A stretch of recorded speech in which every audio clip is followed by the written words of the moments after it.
ini cerita gitu tentang problem-problemnya dia. Nah, ibu ini berusaha untuk membantu. Sebenarnya nggak bermaksud untuk membantu menyelesaikan masalah, tapi menurut beliau itu orang-orang itu tuh bangkit kesadarannya gitu untuk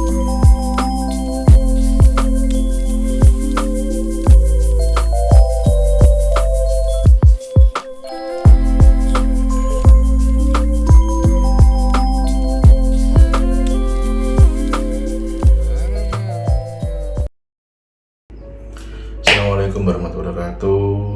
Selamat siang, selamat sejahtera, salam sejahtera, Om Swastiastu, salam kebajikan dan salam kebahagiaan untuk semuanya. Ketemu lagi dengan saya, Yahri Vandaru di channel Sinau Urip. Udah lama banget ya channel ini nggak saya bikin videonya, ya karena emang banyak aktivitas yang rasanya memang harus fokus di situ ya. Jadi ada kadang saya isi channel tentang tutorial, kadang channel-channel ya macam-macam. Ini jadi agak terlupakan untuk balik ke sini. Ya, saya balik lagi ke sini itu sebenarnya pengen cerita satu. Emang channel ini kan isinya kan tentang belajar kehidupan ya, belajar hidup dalam kehidupan. Kayak namanya Sinau Urip, ya artinya belajar hidup. Jadi ya kadang-kadang memang saya nggak menemui hikmah atau hakikat satu kejadian yang memang harus diceritakan gitu.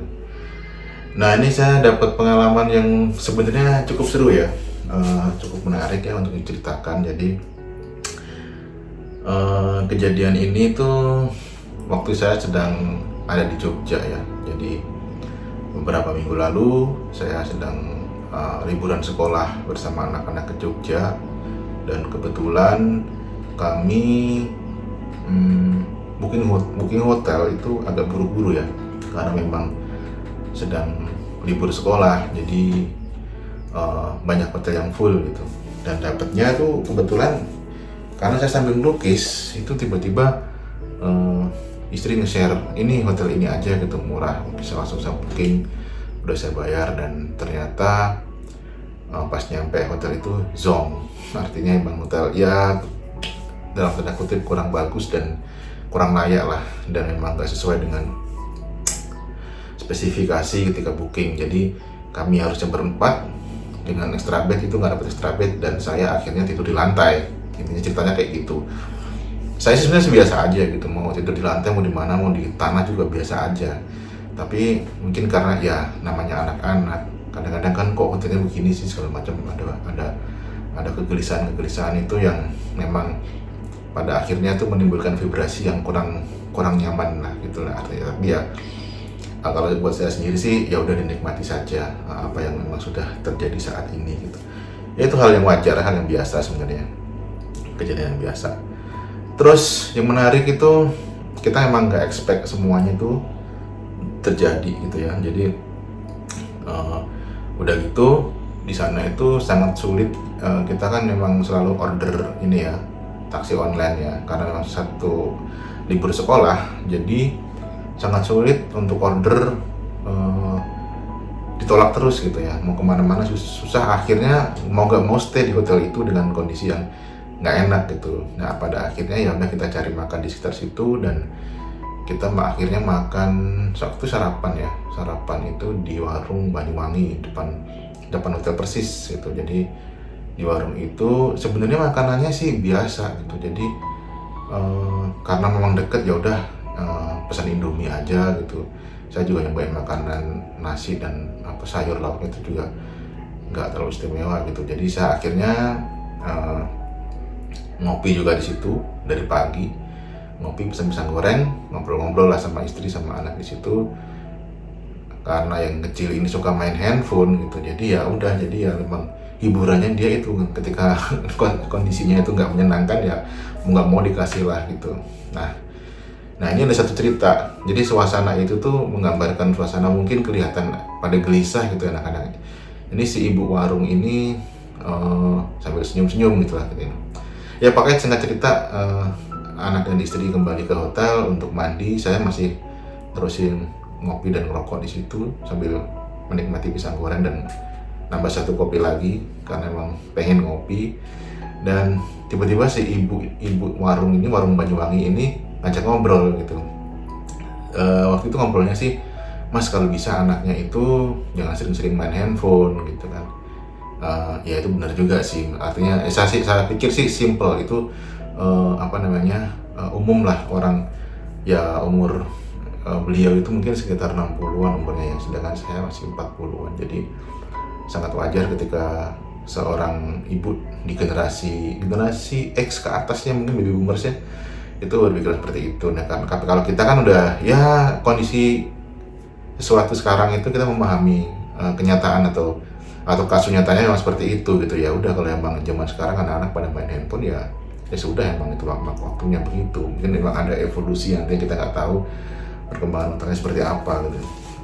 Nah di satu sisi ibu-ibu ini ya tentunya berpikir klasik ya, seperti orang tua saya gitu pada umumnya. Jadi ya intinya sih tentang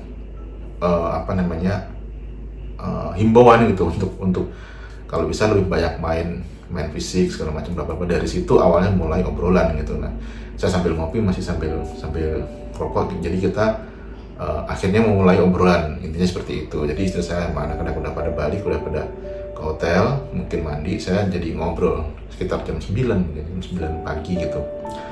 Nah pada saat ngobrol ini yang menarik itu, si ibu ini saya pikir ya cuma warung biasa gitu ya. Jadi ya saya juga di situ karena ngopi ya udah gitu. Ternyata kita kami ngobrol mengalir itu banyak hal-hal yang menurut saya ini menarik untuk saya ikuti gitu. Jadi soal bagaimana si ibu ini mengajari anaknya, terus bagaimana memperlakukan alam sekitar ya, tanaman. Beliau ini punya pohon mangga gitu, punya pohon pisang di sampingnya ada pohon mangga, terus di belakang katanya ada pohon pisang, saya nggak tahu. Tapi jadi banyak cerita tentang hal-hal yang intinya sih kita ini hidup itu harus selaras dengan alam ini gitu. Jadi beliau juga bercerita tentang situasi di mana-mana pohon banyak ditebang, terus padahal pohon itu tuh menghidupi gitu ya,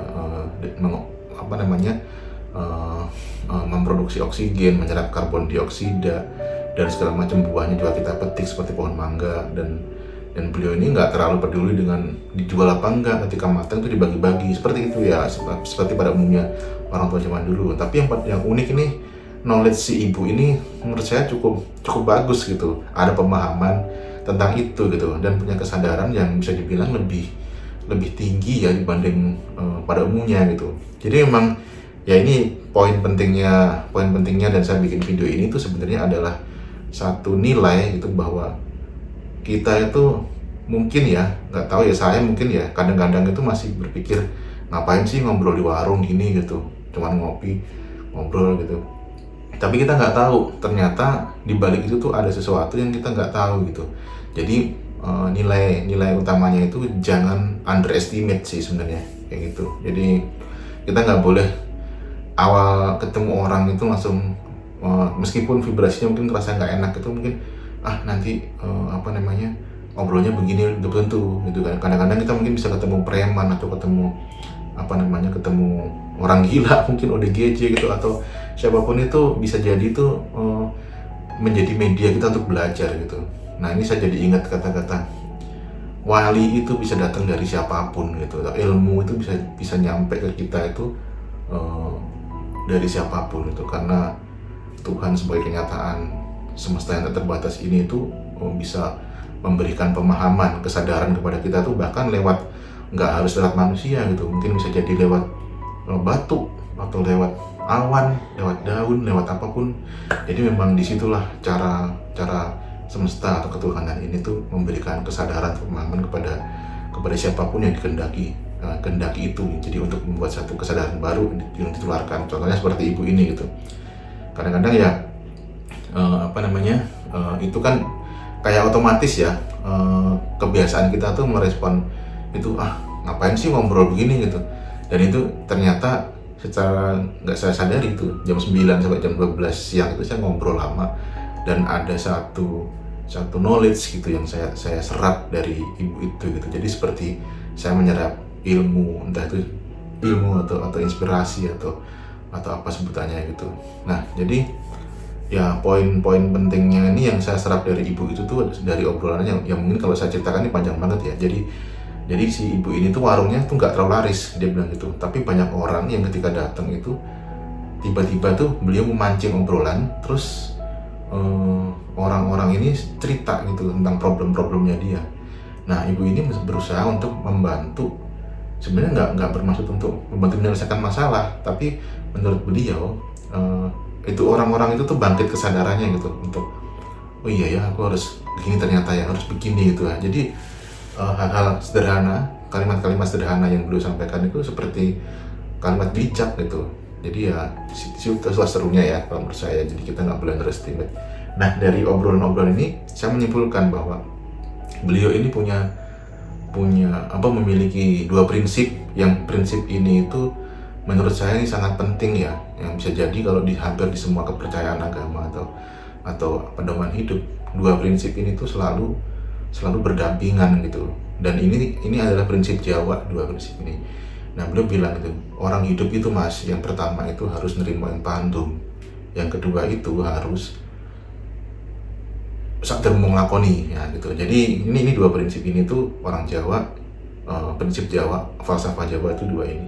Ini sama dengan kalau di tradisi Islam ya bertauhid dan berakhlak gitu. Jadi nerima yang pandum ini, pertamanya nerima yang pandum ini adalah pemahaman, kesadaran tentang bertauhid gitu. Jadi berserah diri ya, berserah diri itu kan bertauhid. Jadi konsep ini adalah konsep yang berserah diri ini berarti atau menerima empati itu menerima apapun yang sudah ada di semesta ini, ketuhanan ini, kenyataan ketuhanan ini ya dengan vibrasi yang tenang, yang netral gitu. Jadi kita memahami bahwa ketuhanan atau kenyataan seperti ini gitu. Itulah nerima yang pandem atau berserah diri atau beriman atau bertauhid. Itu intinya yang pertama itu. Kemudian yang kedua itu adalah sadar mau nglakoni. Sadar mau nglakoni itu ya lakukan aja gitu, just do it gitu. Artinya setelah kita paham yang pertama, bertauhid atau beriman atau nerima yang pandem, yang kedua ya kita laksanakan. Jadi ya udah lakukan aja tanpa berharap, tanpa tendensi apapun, tanpa berpikir pahala. Lakukan aja. Misalkan kita ada sesuatu orang atau siapapun butuh makan, kasih makan. Kalau misalkan butuh minum, kasih minum. Tanaman kekeringan kita siram. Jadi kesadaran bahwa kita ini bukan makhluk tunggal, tapi makhluk yang terkoneksi dengan yang lain. Ini adalah akhlak atau lupa. Nerima pandem dan sadar mau nglakoni. Nah, itu sama dengan akhlak dengan tauhid dan berakhlak. Nah, itu adalah kunci dari kehidupan gitu. Jadi ini yang saya serap dari si ibu yang saya juga belum sempat nanya namanya gitu. Nah, beliau bilang dengan dua prinsip ini mas, itu akan lahir kebijaksanaan. Ini yang paling penting. Kebijaksanaan ini adalah ini hasil dari kesadaran itu gitu. Hasil dari kesadaran menerapkan falsafah itu gitu. Dan ini ternyata itu tuh sudah biasa di kalangan di falsafah Jawa ya. Tapi memang gak disadari karena manusia sekarang itu terdistraksi dengan dengan pemahaman baru, dengan teori-teori yang ada di buku, mungkin teori-teori yang ada di yang lain-lain lah. Intinya itu udah terdistraksi dengan yang terlalu rumit sehingga yang sederhana ini tuh terlupakan gitu. Padahal pada esensinya ini yang penting. Jadi hidup itu ternyata simple gitu. Hanya dua aspek ini, dua kunci ini lalu melahirkan kesadaran dan kebijaksanaan itu gitu. Nah, jadi yang pertama tadi ya underestimate itu sangat belajar untuk tidak underestimate lah gitu. Jadi kita bisa belajar dari siapapun, bahkan dari tai, dari sampah itu kita bisa belajar, jadi dapat ilmu gitu. Terus yang kedua ya tadi itu prinsip nerima yang pandum dan sadar mau nglakoni. Ini adalah prinsip kesadaran dan terutama falsafah Jawa atau ya tradisi Islam juga sama, hanya beda istilah aja. Nah, kira-kira itu ya cerita saya di Jogja beberapa hari lalu yang ada lahirnya satu kesadaran baru untuk lebih lebih bijaksana lah, intinya kayak gitu, lebih bijaksana menghadapi segala hal yang terjadi di dia dengan prinsip-prinsip tadi. Baik, demikian sharingnya, ceritanya. Semoga ini ada manfaatnya. Assalamualaikum warahmatullahi wabarakatuh. Salam kebajikan, salam damai, salam sejahtera, dan Om Swastiastu, dan salam semuanya.